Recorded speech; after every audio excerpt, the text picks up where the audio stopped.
kenn mënul wax wàllu éducation te waxoo wàllu petite enfance ñuy gërëm monsieur le président de la république Macky Sall di gërëm aussi ki nga xam ne mooy le ministre de l'enseignement supérieur nga xam ne moom mooy organiser lii ak en rapport avec ministère yi ñu concerné yëpp éducation nationale ak ñëpp liñ ciy wax rek mooy foog naa ne que président de la république tënk na lépp démb ci biir salle bi ci ouverture bi ci financement wu petite enfance foog naa wax na ko te aussi porté na plaidoyer bu fort kanamu acteurs yëpp pour que pays africains yi nañu xoolaat la question du financement de la petite enfance parce que mooy secteur bi nga xamante ne tey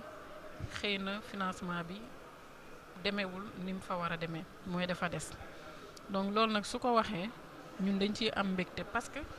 xam nañ ne que ñun ñi nga xam ñoo nekk ci secteur bi tey ñu ngi def ay efforts yu considérables di tabax ay cases tout petits partout avec le nouveau modèle mais aussi di impulser des initiatives communautaires mais aussi di liggéey ci li nga xamante ne aussi c'est en phase avec l'approche holistique bi nga xam moom la ñu war a développer ci cases tout petits yi lu mel ni activité santé nutrition bi lu mel ni protection sociale lu mel ni li nga xamante ne aussi mooy programme informatique bi nga xam ne démb bu mu ñëwee ci stand bi moo ko président groupe de la Banque africaine de développement gis nañu programme informatique bi njëriñ bu ñu am ci biir cases tout petits te yaakaar naa ne que ba tax na sax président groupe Banque mondiale di ko ci féliciter te loolu aussi c'est normal ñu féliciter ci gouvernement bi ak président de la république parce que num ñu dimbalee ba programme boobu mën a tasaaroo ci biir case yi ba ci monde rural bi structure yi l'essentiel na am courant wala solaire ñu mën a andi ay machine ci xale yi mu nekk loo xamante ne xale yi tey dañ leen di familiariser ak li nga xam ne moom mooy programme informatique dafa nekk lu am solo donc moo tax tey ji man li ma mën a surtout insister rek mooy tey am na yu bëri yuy xew ci système éducatif bi buñ ko réglé woon à la base c'est-à-dire à la petite enfance xëy na mën na ñàkk ba tax na tey ñu ngi gën a ñaaxaat acteurs yi tey fii pour que li nga xam ne moom mooy financement petite enfance ñu xoolaat ko parce que la base c'est la petite enfance te xale yi nga xam ne jaar nañ ci structure préscolaire yëpp suñu génnee seen résultat à l'élémentaire ñëpp xam nañ ko dañuy am une nette amélioration te ñoom sax ñoom ñooy gën a taxaw ñi nga xam ne mësuñu def préscolaire loolu nag nekk na loo xam ne non seulement dañuy dimbale waajur yi mais tamit dañuy améliorer système éducatif bi nga xam ne moo nekk ci réew mi ba tax na daal ñun daal ci lu ñu mënoon tënk ci loolu rek mooy kontaan ci suñu participation ci ADEA bi mais aussi di espérer que conclusion yi nga xam ne moom lañ fiy jëlee dina doon loo xamante ne dina intégrer préoccupation yi nga xam ne moom lañ fi posé pour ñu gën a jël en charge la petite enfance en Afrique. sànq dama gis nga mel ne ku siif ci kaw fële mel ne comme si dañ leen a fàtte ci travaux yi maanaam wàllu financement de la petite enfance ba tax nga yéeg pour